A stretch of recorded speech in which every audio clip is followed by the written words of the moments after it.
Are you ready to buy a Christmas tree business in southern Utah County? It could be a nice, interesting sort of side hustle. It doesn't produce a whole lot of cash flow, but it's interesting. At first, I was like, I hate this so much. Like, everything about this is terrible. But then as you kept reading, I think it might not be terrible. Full set Acquisitions Anonymous. Hello, another episode of Acquisitions Anonymous.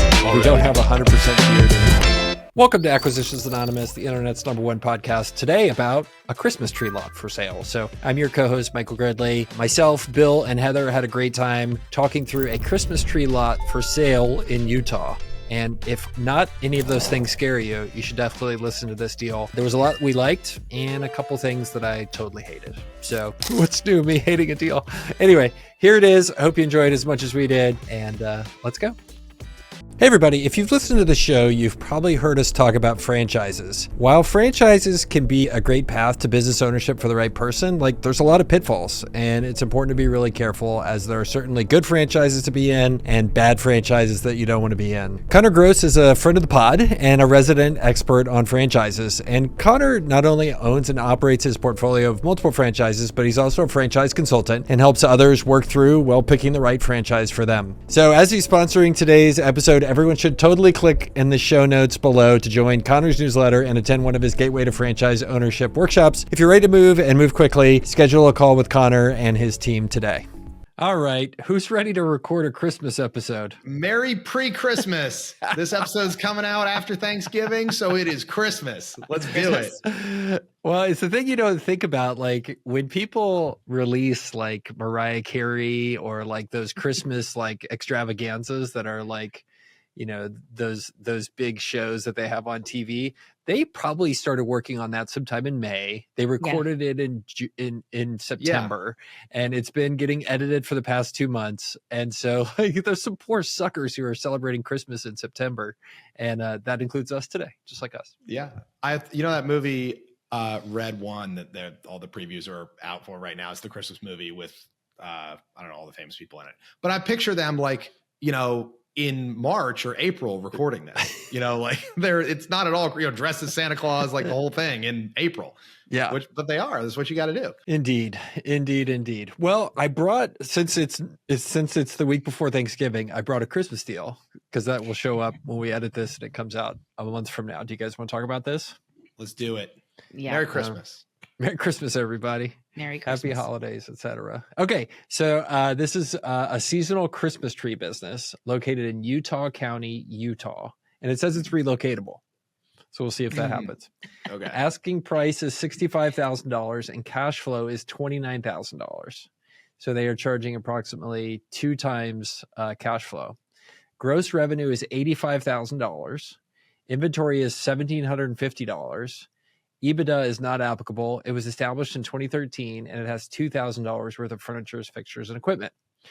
It is time to start Xmas planning, is the headline here, Heather. This long-established Christmas tree business in southern Utah County has a loyal customer base. The business uses high-quality trees sourced from trusted suppliers in Utah to provide a high-quality Christmas tree buying experience. Customers rely on them to provide a fun family experience and an authentic Christmas tree year after year. It has 6 employees. Inventory and furniture, fixtures, and equipment are included in the asking price. Most of the stuff is in good condition, it says, and operates out of the people's home. And it is a perfect opportunity for a buyer who can work and or staff the business during the holiday season and grow the business. The buyer would need a place to store the trees and to sell the trees from. Ideally, this will be in southern Utah County to take advantage of the current customers. This is a business with potential for growth that has already developed a dedicated following and positive reviews. The loyal following and reputation for fresh Utah-grown trees has enabled this business to differentiate themselves. Their trees look better and last longer than trees brought in from out of state. The owner is willing to provide seller financing with a $10,000 seller note, an interest rate of 5%, and a 12-month term. That would make your monthly payments $856.07. The seller will offer 2 weeks of seller training, and they are looking to sell this business because they want to pursue other interests. All right, Heather, are you ready to buy a Christmas tree business in southern Utah County? I probably am not, but this is interesting. I don't think it is not relocatable, other than maybe you'd move the lot, where they sell the trees from, every year, but you probably want to be in generally the same area. And it seems like kind of a supply side business is my guess, in that they have access to local Utah trees through a farmer. And that's kind of the key to this. They've got to secure the access to the trees, and they've got to get a lot set up and get the tents up, and put a staff in place for I don't know how many weeks it is. 8 weeks. How many weeks do you sell Christmas trees a year? Not even 8, 6 maybe. Yeah. 6 weeks, seasonal business.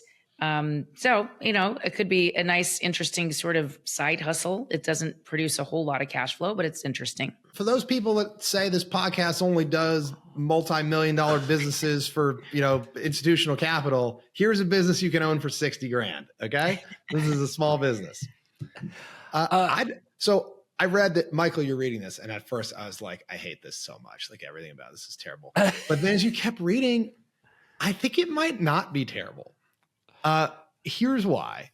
They're asking 2x, and I think you would negotiate from there. Yeah.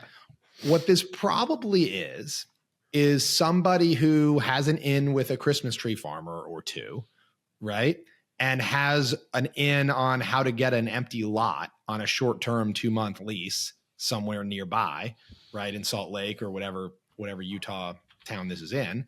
And it's arbitrage. I mean, you buy it from these Christmas tree farms who they want to grow trees. They don't want to sell trees, right? They want to grow trees up in the mountains. They don't want to deal with staffing a lot in Salt Lake City, right? So you're buying trees wholesale. You set them up in your lot. You dress up like Santa Claus and you sell people Christmas trees, right? I mean, this is like tried and true as a business model. And I don't think AI is replacing it either. So, Correct. You buy this for 1 year of cash. I always think buy versus build, right? Yeah, in theory, you could replicate this. But like at the same time, if it's in this lot every single year and people kind of know to expect it, this guy said he started in 2013. You can look at a lot of history, 10 plus years of history. And if this thing is stable as heck, okay, pay 1.5 times cash flow for it. Maybe not bad. I would love it if it were bigger, but maybe not bad. So I looked up Utah County, and I pulled it up on the screen here. That is south of Salt Lake City. So it's the county down towards like Lehigh, Linden, Orem, Provo, that kind of stuff. So it's south of Salt Lake, but you're not like, well, some of the stuff we've looked at before, which is like down here, like in like St. George, Utah, ain't not much down there. So you're at least somewhat close to civilization and people and all that kind of stuff. So this may be, whoever's doing this is somewhere around Spanish Fork, Provo, American Fork kind of deal, I'm guessing. Yeah, Provo is right at the base of the mountains. BYU has an ETA program and a conference there. It's actually gorgeous campus, right? Like you look out the door and you're looking straight at the mountains. And a lot of little bedroom communities right there. It seems like a pretty good population for a business like this. All right. I'm going to tell you why this sucks. All right. Michael is so traumatized about businesses where you can only sell for 8 weeks a year. Oh yeah. Just unleash the trauma, Michael. Let's just seasonal business anonymous. Look, here's the problem with this business. They buried the lead, but it's right here. The buyer would need a place to store the trees. Okay, cool. Like, got you. That's fine. And a place to sell the trees from. And like, just like any other retail business, do you know what matters? Where your business is located. The place. And what were you saying? The place. Oh, the place. Yeah. Location. Location. That's what matters in retail. And this business does not have a location. So you want me to pay 2 times earnings for basically $2,000 worth of equipment and no place to sell and no established customer base. And I don't know about you guys, but I sure as heck are not driving 100 miles to go buy some Christmas tree just because it's from Utah. So it's, anyway, they had me excited about this, Bill, until there was like no place to sell the trees from. Like, because the hard part's get a location with, in theory, I'm buying a built up location that has customers and they're offering none of that. So I agree completely. If this hasn't been in the same lot for 10 years and you can continue to be in the same lot for the next 10 years, it's DOA. Yeah. It reminds me a little bit of the pop-up Halloween costume stores. I have looked at these before, and a lot of them do not have a standing lease.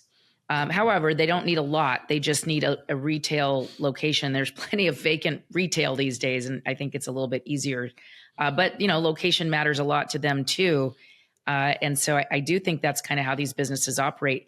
They don't know exactly where they're going to be able to put their business for that 6 weeks of the year every year. And it changes every year. Heather, I was in that business for a while, right? Like 15 years ago. The What's pop-up that? Halloween business. I was in the pop-up Halloween business 15 years ago. No, I did not know you were in the Halloween Oh my business. God. I was in it 15 years ago. So the most fascinating thing about the pop-up Halloween business, unlike say pop-up Christmas trees or pop-up fireworks, is there is just such a massive economy of scale that happens with those businesses, which is why basically the pop-ups, there is Spirit Halloween and nobody else. Mm-hmm. Like, it's just totally fascinating. We ended up building our operation up to 12 stores. That was our biggest year, and we did pretty well. We would do 200 to 300,000 a year per store out of Halloween stuff, and it was pretty amazing. And what we discovered was we were getting eaten from the bottom by Walmart and Target, right? Because the dynamic, and we were getting eaten from the side by Spirit. So basically, the way it works is, like, in modern society, there is like a hot costume that every like 8-year-old to 12-year-old wants to be, or let's say 5-year-old to 12-year-old. They all want to be Spider-Man, and that's what you want to be. So what ends up happening is, if you want to go buy those like Spider-Man, you can only get Spider-Man as a licensed costume, right? It's copyright, it's copywritten. And what those guys did, which was, and still do, which was the dumbest thing ever, because they just destroyed all the independent retailers, was they would give Target and Walmart special, cheaper made costumes that they could sell at price points they wanted to. So let's say $10 would be the retail for a Spider-Man costume at Walmart. It would be cheaper than the one that the company that had the license for Spider-Man would turn around and sell to independent retailers. Like, Walmart would be selling them for cheaper than we could sell them, because it was a different model, but it looked the same. And also they get better pricing to Walmart, who would take it from China directly. So like, I remember sitting down with the distributor once, and I was like, you guys are killing all the independent distributors by doing this. Like, you're giving Walmart a different deal than you give to all of us, and you're making it impossible for us to compete. We're all going to go out of business, and all you're going to be left with is Walmart, Target, big retailers, and Spirit, and they're going to just kill you on prices, and you're going to go out of business. And they looked at me and they were like, "Thank you, sir. That's very nice." And then I looked up about 3 years ago, and guess what happened? The assholes went out of business. Like, I was like sitting there telling you, I was like, "You're going to die. They're going to kill you." And you're killing yourself. Yeah. Yeah. And anyway, we died sooner than they did, though. So we gave up.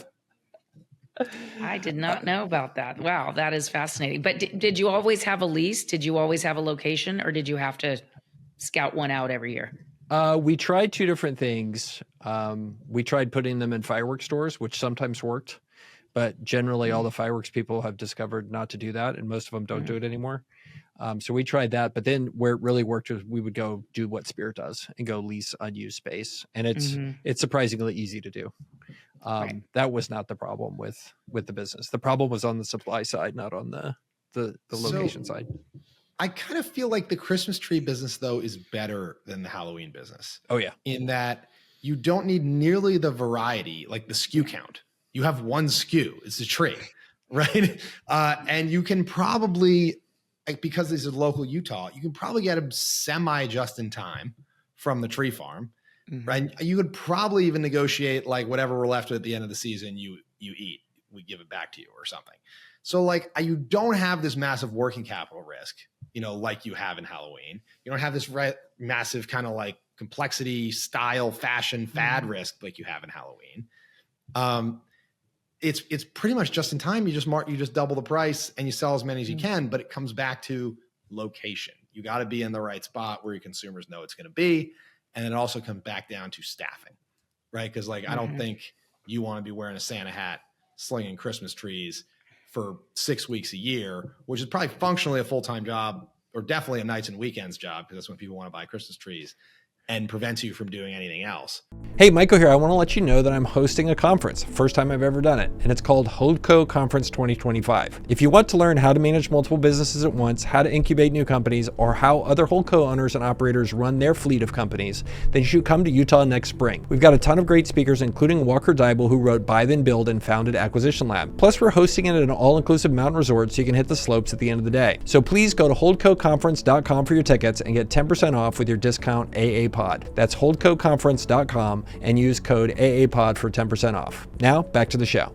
Maybe say if you already had a business that sold something else seasonal, like in July or around New Year's, you could use some of those same people to staff. This is a nice add-on for another seasonal holiday business. What do you think, Michael? Yeah, that's definitely an option.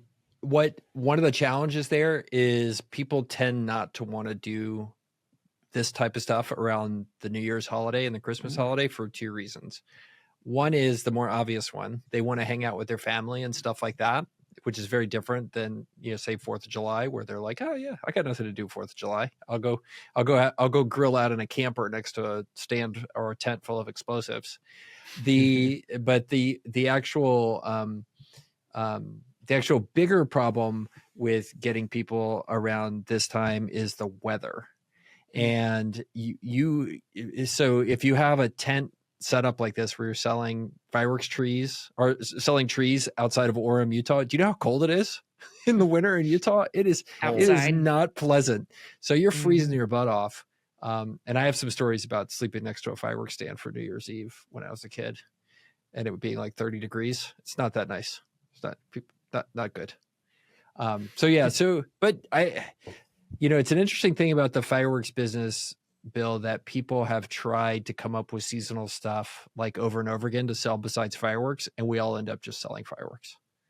Like fireworks is the best seasonal business. Everybody who's a fireworks vendor who tries to get into other stuff, whether it's like roses for Valentine's Day, trees, Halloween, like everybody tried everything, and they all end up like trying these things. And for the first 3 years, they're like, this is great. I'm getting revenue other times. It's going terrific. And then like 3 years later, they're like, yeah, I'm done with those trees. That was horrible. Never doing that again. So go back to fireworks. So it's better just to like spool up the whole operation for the 4th of July, close it down till New Year's, spool it up, and just work 2 weeks a year and call it good on fireworks, which is the best seasonal thing, and don't screw around with Christmas trees or Halloween costumes or whatever. I want to believe that's not the case, but in practice, that keeps happening over and over again. So, well, and isn't this the kind of business that it maybe is better to start up than it is to buy? If you don't have a lot and you've got to hire new staff every year, the only thing you're missing as far as a startup is you got to go develop the relationship with the farmers and figure that out. But if you go do that, you could just start it, couldn't you? Well, that's what I was getting at. You could start it, but if it's cheap enough, I mean, you pay 1 time's earnings, right? Because this guy would rather not just shut it down. He basically wants to get paid to not work for 1 year. Mm-hmm. You work 1 year for free, and you get to step into his relationships with the tree factories. You get the relationship with the lease because it's in the same parking lot every single year. It might be worth 1 year of profit to not bother standing it up. All the seasonal folks he calls every single year, when it gets cheap enough at some point, it's easier than starting it. Yeah. But that's really what you're buying is the guys to call. Here's the list of the customer or the vendor, the landlord, and the staff. Yes. That's it. Pretty much. That's what you're getting. That's it. Yeah. And you want to make sure that they're willing to do business with you as well, right? Because if landlord guy's like, nah, I drank beers with that guy at the bar. There's the only reason I gave him a sweetheart deal. The rent just doubled. Now you have a problem. Yeah. Because you definitely don't have a long-term lease because it's a seasonal lease. Yeah. So there's a lot of risk in it for that reason. Yeah, exactly. And if it's staffed by mostly family members, you're probably not going to get that staff. No, that's the other problem. That's the other problem. Who's staffing it? We're in a business with $30,000 a year of cash flow. The difference between EBITDA and SDE can be miles. Yeah. Can we talk about tailwinds and headwinds on this business? Like, what do you guys have? Do you guys do real tree or do you do plastic tree at your house? We do plastic tree. plastic. Okay, so I am a real tree purist. I spend an absurd amount of money. I mean, I could have paid for many plastic trees with the amount of real trees that I have bought. But there is something, the Christmas spirit in a real tree. Like you have kids, like it smells nice in the house. You know, they get to go pick it out. We're actually doing that this weekend. We're going to pick out the tree. Can't put a price on that. And it smells so good. It does. It smell does. I love the way it smells. It does. The older I'm getting, the more I love the holiday season. It's like, it's just a matter of time. Michael's getting misty.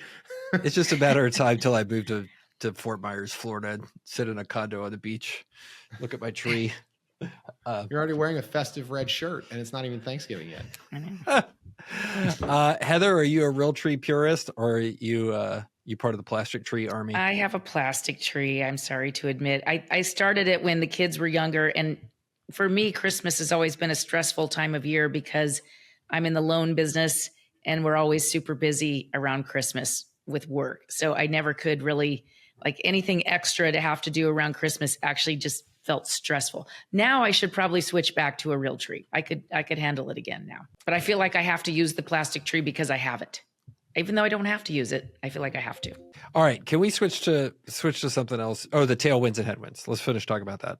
So, do we think young people are going to continue to be buying fresh trees? Like, do we think that there's a worry about environmental concerns, any of that kind of stuff? I think you can kind of justify it as a kind of environmental thing to do because they're planting trees, the trees are growing, and you know the farmer's not going to grow these types of trees if people aren't buying them. I don't think there's an environmental concern, especially in an area like Utah where they probably can just use the water from the sky. I don't know. I don't think young people are going away from this.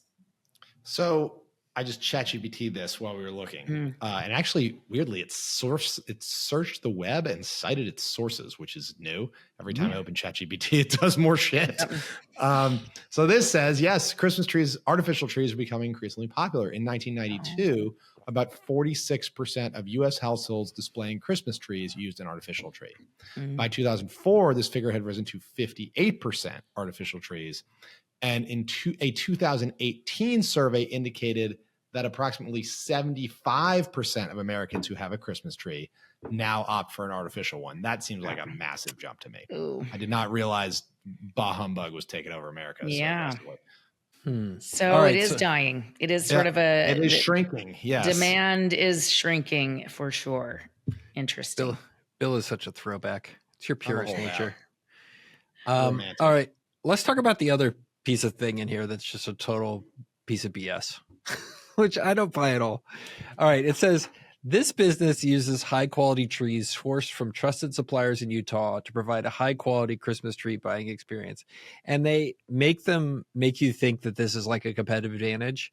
I am willing to wager whatever you guys want that within a week, I could have an entire trailer load of Christmas trees booked and ready to show up for me that would be just as good as these, if not better. I bet you there are 100 farms that have Christmas trees that I could buy, and I could get them here in time for opening up next week, right after. In this case, being Provo, Utah.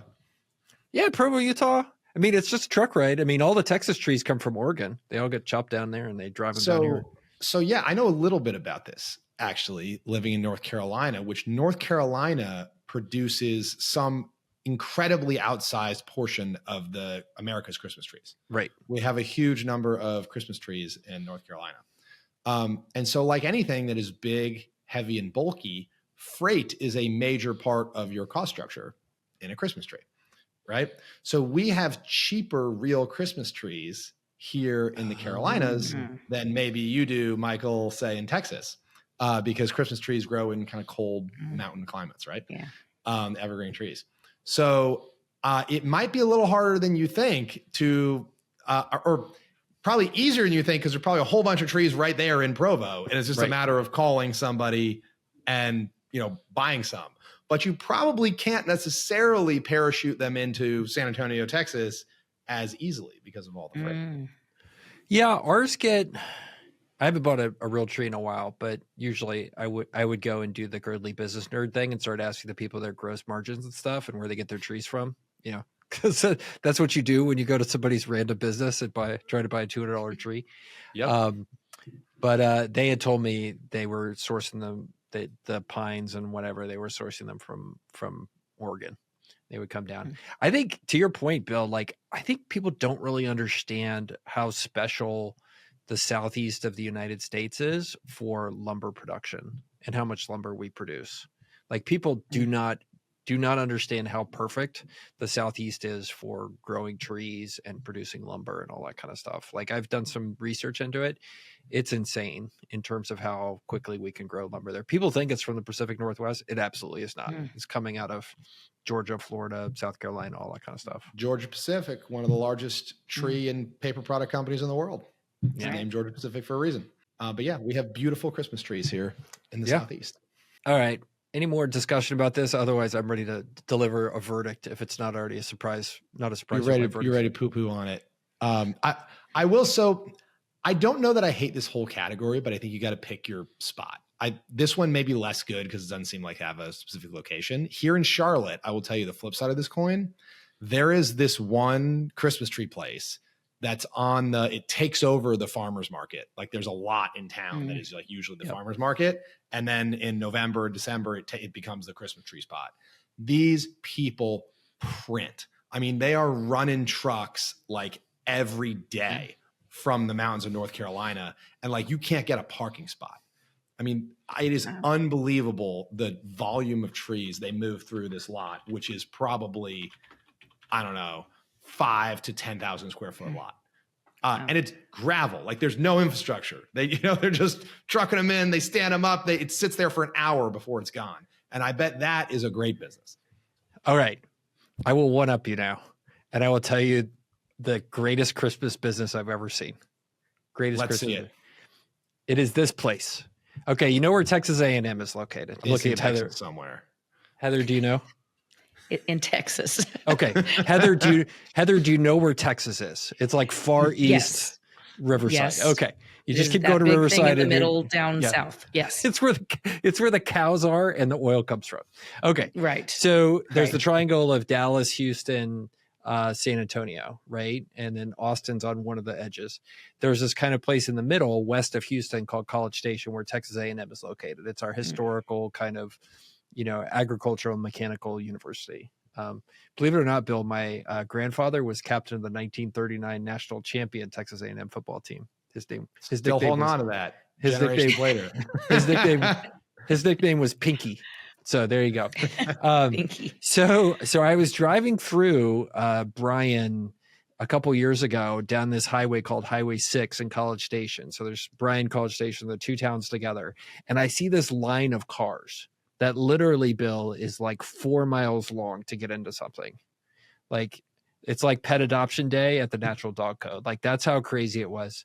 And everybody was lined up at this place called Santa's Wonderland to get into it. And it is basically a theme park that they have built that is totally Christmas stuff. And I'm pulling up the pictures here for those of you online.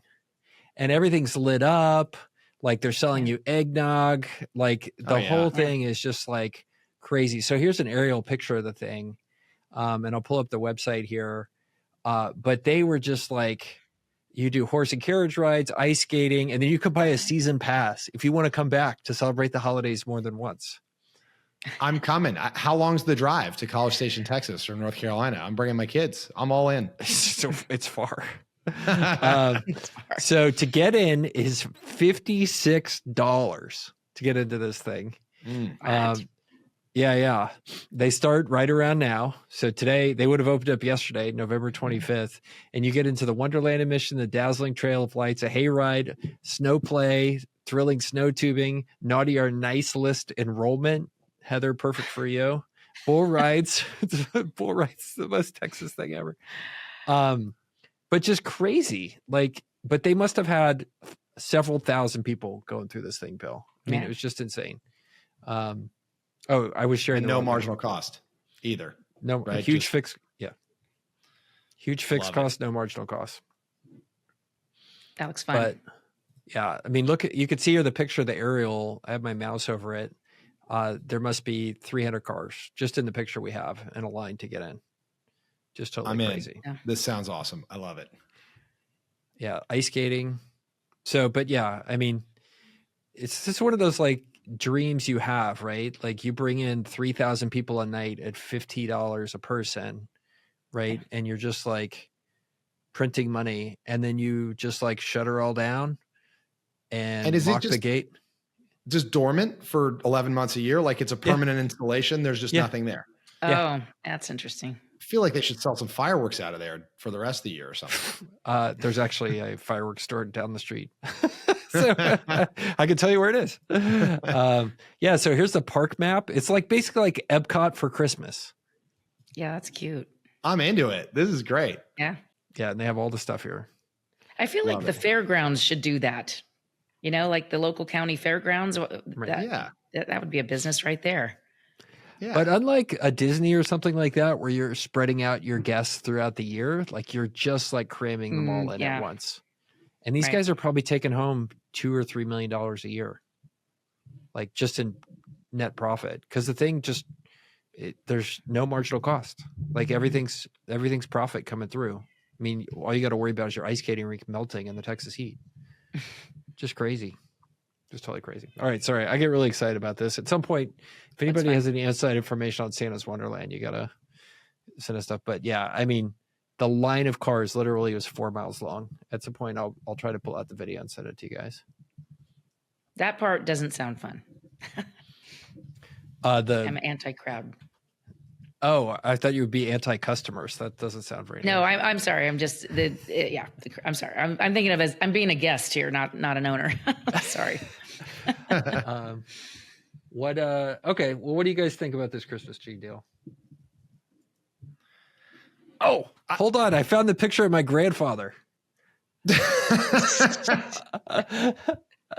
Here, check this out. Pinky. Yeah, Pinky. Where's my grandfather in here?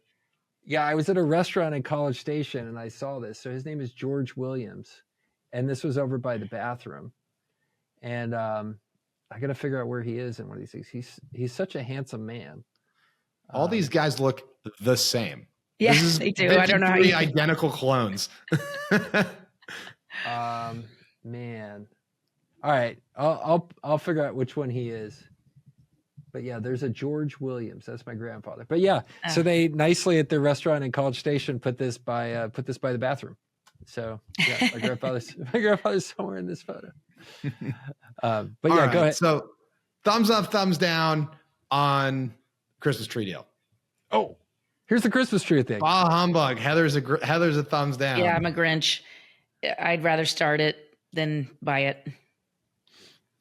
Michael, you love all seasonal businesses, right? I think this would be a good business to be in. You need a good location. Without a location, this is a total waste of time. Like I wouldn't spend 2 times earnings if I have to go find the location. So if they threw in a good location, I would be totally all over this. I think it totally works.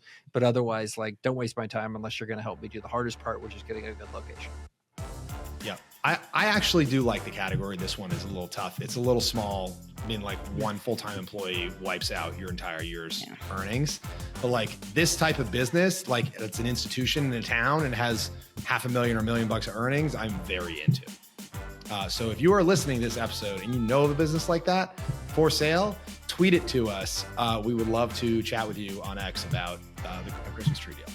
And also, if you like this one, go on our website, acquanon.com, where we have all 350 plus deals that we have ever reviewed, all categorized by industry. I don't think there are any Christmas tree deals on there, but I know there is at least one Halloween costume deal on there because I specifically remember doing it. So if you're into that, go find it on our website. And with that, I think that's all we got. Merry Christmas. Happy Thanksgiving.